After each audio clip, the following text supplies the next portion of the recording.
It was a cold autumn evening when Daniel Reed trudged along the narrow dirt path through the woods, his old flashlight flickering against the shadows. The trees loomed tall and silent, their leaves whispering secrets to the wind.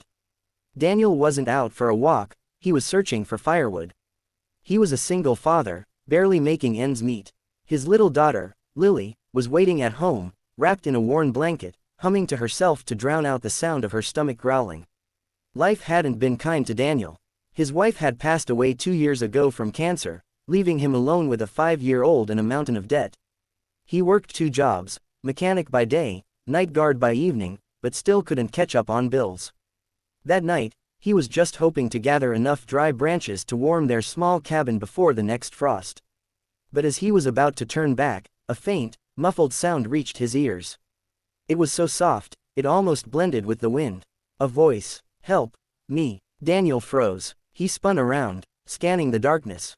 Nothing, just trees and silence. Then again, a faint cry. This time, more desperate. "Please, help." He ran toward the sound, tripping over roots and wet leaves until his flashlight caught something strange, a patch of dirt, uneven, freshly disturbed. And then, a hand. A trembling, pale hand reaching out of the ground. Daniel's heart stopped. For a second, he thought he was hallucinating. But then the hand moved again.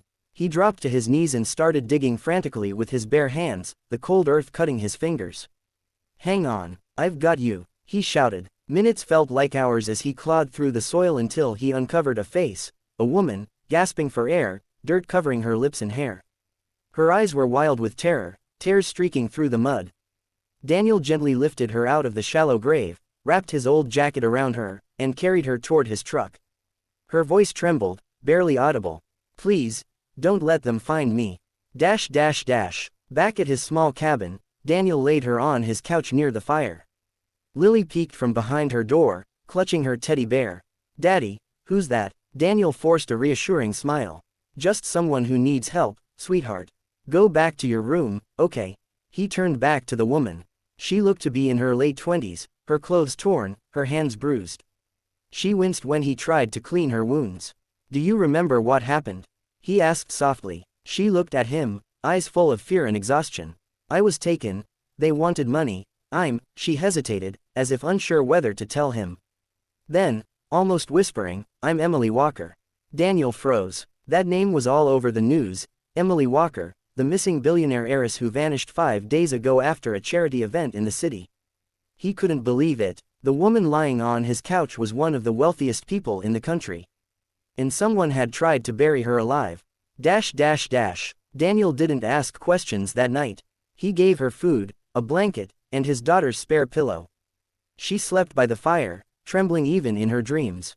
He barely slept at all. The next morning, she woke to the sound of sizzling eggs. Lily was giggling as Daniel flipped pancakes, something rare in their home.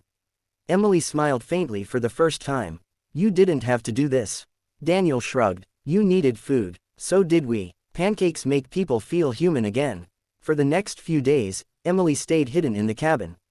She was too afraid to go to the police. Whoever had buried her might still be watching. Daniel fixed her phone, which had been smashed, and brought her fresh clothes from a thrift store.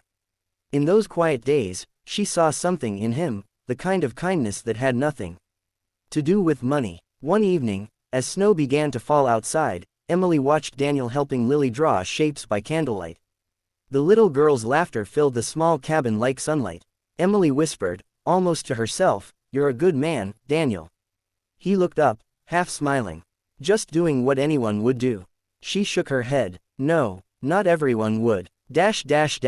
But peace didn't last. One night, while Daniel was chopping wood outside, headlights appeared in the distance, 2 black SUVs, creeping slowly down the dirt road. Emily's face went pale. "It's them." Daniel grabbed Lily and Emily, ushering them to the back door. "Go out the back, into the woods. Don't look back." She hesitated. "What about you? I'll lead them away." Before she could argue, he kissed Lily's forehead. "Daddy will be right behind you." Then he ran toward the front of the house, grabbing his old hunting rifle. The SUVs stopped. Men in black coats stepped out. "Where is she?" one of them barked. Daniel stood his ground, hands trembling but steady. "You're trespassing." The men advanced, but before they could reach him, a siren wailed in the distance. Red and blue lights flashed through the trees, the sheriff's car. Emily had used the phone he fixed to send her location. Within minutes, the kidnappers were arrested. Emily collapsed in relief, tears streaming down her face as Daniel finally emerged from the woods with Lily in his arms.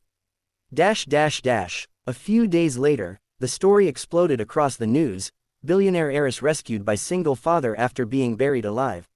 Reporters swarmed Daniel's cabin, but he stayed quiet, humble as always. Emily tried to repay him, offered him money, a new house, a future. He refused it all. "I didn't save you for a reward," he said simply. "You were a person who needed help. That's enough." But Emily wouldn't let it end there. A month later, she returned, not in fancy cars or designer clothes, but alone, in jeans and a sweater. Daniel was fixing his truck outside. He looked up, surprised. "Emily," she smiled gently, "I came to see you. And Lily." Lily ran out, cheering, "Miss Emily," and hugged her tightly. Emily crouched down, tears in her eyes. "You saved me, sweet girl. You and your dad." Then she stood and turned to Daniel. "There's something I need to tell you." He frowned, unsure. She took a deep breath. "The night you found me, when I whispered to you, do you remember?" Daniel nodded slowly. "You said, 'Don't let them find me.'"